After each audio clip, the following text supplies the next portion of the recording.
بسم اللہ الرحمن الرحیم۔ قربانی کا تاریخی پس منظر۔ تو اس موضوع پر آج بات کریں گے کہ قربانی کا تاریخی پس منظر کیا ہے۔ قربانی کا تاریخی پس منظر جو قرآن پاک نے بتایا ہے وہ یہ ہے، قرآن مجید میں ارشاد ہے، اعوذ باللہ من الشیطان الرجیم، بسم اللہ الرحمن الرحیم، وَاتْلُ عَلَيْهِمْ نَبَأَ ابْنَيْ آدَمَ بِالْحَقِّ اذ قربا قربانا فتقبل من احدهما ولم يتقبل من الآخر۔ اس آیت کریمہ کے اندر یہ بیان ہوا ہے کہ جب حضرت آدم علیہ السلام کے دو بیٹوں نے قربانی دی تو اس میں سے ایک کی قربانی قبول ہوئی اور دوسری کی قبول نہ ہوئی۔ حضرت ابن عباس رضی اللہ تعالیٰ عنہ فرماتے ہیں کہ حضرت حابیل نے جانور کی قربانی دی تھی اور حضرت قابیل نے کھیت کی پیداوار میں سے صدقہ دیا تھا، تو اس زمانے کے دستور کے مطابق آسمان سے آگ نازل ہوئی اور جو حابیل کی قربانی تھی جانور اس کو کھا لیا اور صدقے کو چھوڑ دیا۔ تو اس آیت سے یہ معلوم ہو رہا ہے کہ قربانی کا جو تسلسل ہے، جو ابتدا ہے، جو تاریخ ہے، یہ حضرت آدم علیہ السلام کے زمانے سے چل رہا ہے۔ تو پھر اس کے بعد مختلف ادوار میں مختلف صورتوں میں قربانی کا یہ عمل رہا ہے۔ البتہ حضرت ابراہیم اور حضرت اسماعیل علیہم السلام کے واقعے پر یہ شاہکار اور یادگار کے طور پر جانے لگا، اور اسی واقعے کے بعد تمام امت مسلمہ کے صاحب استطاعت افراد پر اس کو واجب اور لازم قرار دیا گیا۔ اب یہ واقعہ کیسے ہوا، حضرت ابراہیم علیہ السلام نے اپنے بیٹے کی قربانی کیسی دی؟ حضرت ابراہیم علیہ السلام کی قربانیوں کا پورا ایک باب ہے، اس میں اللہ تعالیٰ نے مختلف آزمائشیں اور مختلف امتحانات حضرت ابراہیم علیہ السلام کو اس میں آزمایا، اور حضرت ابراہیم علیہ السلام اللہ تعالیٰ کے توفیق فضل سے ان امتحانات میں سرخرو ہوئے۔ مختصراً یہ کہ پہلے حضرت ابراہیم علیہ السلام کو جو نمرود نے آگ میں ڈالا اللہ تعالیٰ نے بچا لیا، پھر آپ کو ہجرت کا حکم ہوا تو آپ مصر، شام یا کنعان چلے گئے۔ آپ کی عمر 80 سال ہوئی، آپ کی کوئی نرینہ اولاد نہیں تھی، آپ نے اللہ تعالیٰ سے دعا مانگی، ربی حب لی من الصالحین، تو اللہ تعالیٰ نے خوشخبری دی، فبشرناہ بغلام حلیم، تو اللہ تعالیٰ نے بیٹا دیا 80 سال کی عمر میں۔ بیٹے کی دعا اس لیے کی تھی تاکہ دینی کاموں میں خلیفہ رہے، نائب ہو، اور دین کا جو کام ہے وہ چلتا رہے۔ تو یہ خواہش تھی حضرت ابراہیم علیہ السلام کی، اللہ تعالیٰ نے پوری کی۔ اس کے بعد آپ کو حکم ہوا بیت اللہ ہجرت کرنے کا۔ آپ نے اپنی اہلیہ اور اپنا جو چھوٹا بیٹا اور خود جب بیت اللہ پہنچے تو یہاں سے پھر ایک آزمائش شروع ہوتی ہے کہ اللہ تعالیٰ کی طرف سے کہ یہ حکم آتا ہے کہ آپ واپس تشریف لے جائیں۔ تو یہاں اپنی اہلیہ حضرت حاجر رضی اللہ تعالیٰ عنہ اور اپنے چھوٹے بیٹے کو وادی غیر ذی زرع میں چھوڑ دیتے ہیں۔ یہاں پر زندگی کی کوئی علامات نہیں، انسانی زندگی کے آثار نہیں ہے، پانی، زراعت، اس طرح کوئی زندگی کے آثار نہیں ہے، لیکن اللہ تعالیٰ کا حکم ہے۔ تو حضرت ابراہیم علیہ السلام اللہ تعالیٰ کے حکم کی بجا آوری میں واپس تشریف لے جاتے ہیں اور اپنی اہلیہ اور بیٹے کو چھوڑ دیتے ہیں۔ تو یہاں گویا کہ پوری فیملی کا ایک آزمائش اور امتحان ہے۔ والد کا بھی، بوڑھے باپ کا بہت ارمانوں سے مانگا ہوا بڑھاپے میں اللہ تعالیٰ نے بیٹا عطا کیا۔ اب حکم ہے کہ بغیر کسی انسانی ضمانت، بغیر کسی مادی اسباب کے چھوڑ کر اور صرف ماں کے پاس واپس چلے جائیں۔ اور حضرت حاجر رضی اللہ تعالیٰ نے بھی صبر کا انتہائی ایک اعلیٰ نمونہ پیش فرمایا کہ اپنے شوہر کو نہیں روکا، بلکہ اللہ کے احکام پر رضامندی کا اظہار کرتے ہوئے آپ نے حضرت اسماعیل علیہ السلام کو کعبۃ اللہ کی دیوار کے قریب چھوڑ دیا، خود پانی کی تلاش میں یا قافلے کی تلاش میں کہ کوئی انسان نظر آئے، کوئی قافلہ، اسے پانی وغیرہ مل جائے تو بیٹے کو پلاؤں۔ بہرحال اللہ تعالیٰ یہ منظر دیکھ رہے تھے، تو اللہ تعالیٰ نے حضرت اسماعیل علیہ السلام کے جو قریب ایک چشمہ جاری فرمایا، جس کو چشمہ زمزم کہا جاتا ہے، اور اس وقت سے لے کر اب تک لاکھوں انسان اس سے سیراب ہوتے ہیں۔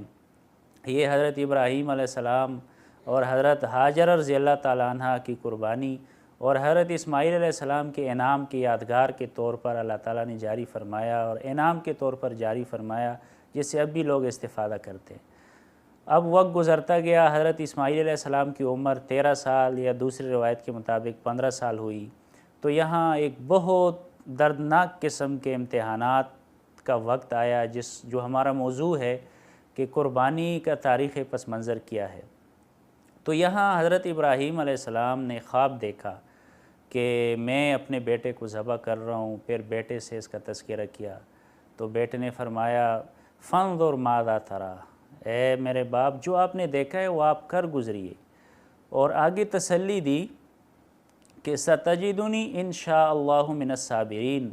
آپ مجھے صبر کرنے والوں میں سے پائیں گے۔ اس موقع پہ حضرت مفتی شفیع صاحب رحمہ اللہ تعالیٰ نے نقطہ بیان فرمایا ہے کہ جب حضرت اسماعیل علیہ السلام نے فرمایا کہ ستجدنی انشاءاللہ، کہ آپ مجھے پائیں گے اللہ تعالیٰ کی مشیت سے، یعنی جو ضبط اور صبر میرا ہوگا وہ اللہ تعالیٰ کے فضل سے ہوگا، اللہ کی توفیق سے ہوگا، اللہ کی مشیت سے ہوگا، اس میں میرا کوئی کمال نہیں ہے۔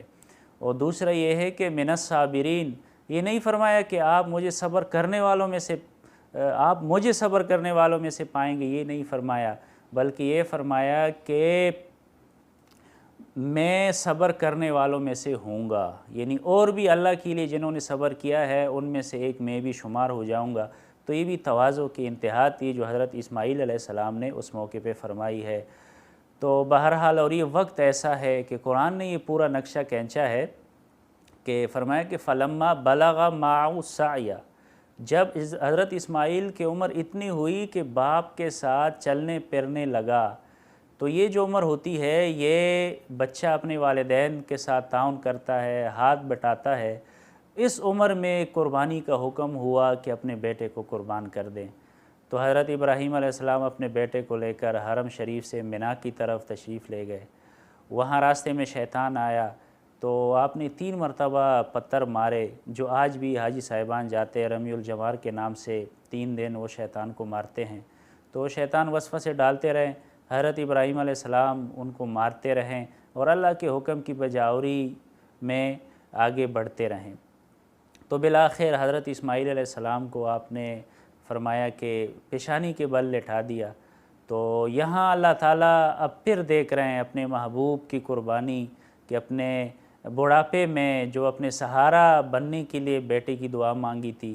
اور اب وہ بیٹا اپنے ہاتھ سے قربان کر رہے ہیں،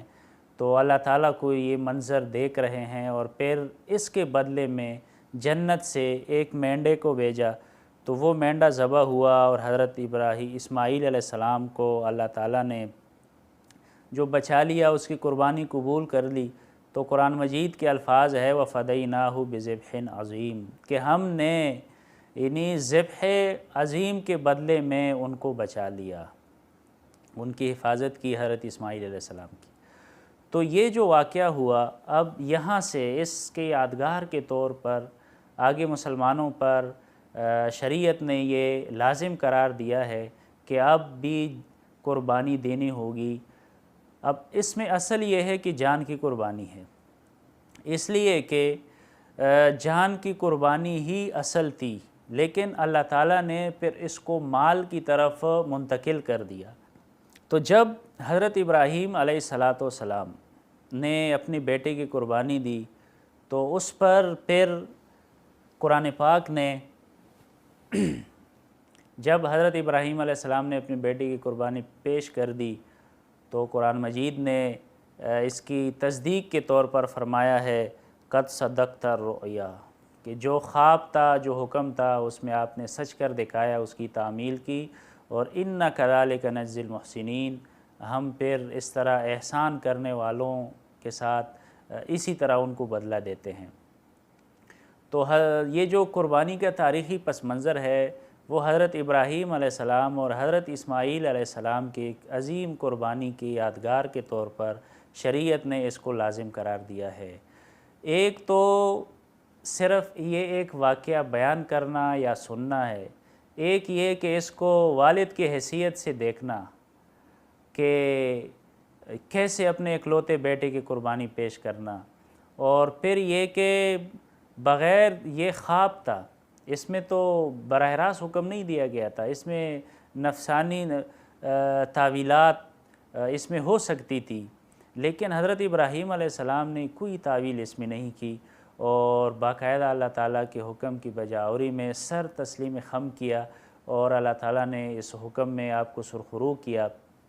تو اس یادگار کے طور پر یہ جو قربانی ہے ہر صاحب استطاعت پر جو مالدار ہو اس کو لازم قرار دیا گیا ہے۔ اللہ تعالیٰ ہم سب کو حضرت ابراہیم علیہ السلام کے اس یادگار اور شاہکار عمل